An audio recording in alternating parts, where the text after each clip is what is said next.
Penyok Honda CR-V.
Setelah perbaikan dari PDR,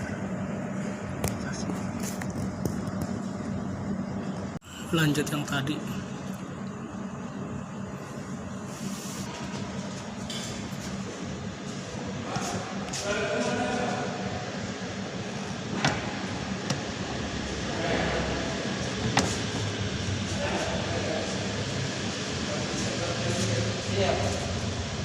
Satu mobil.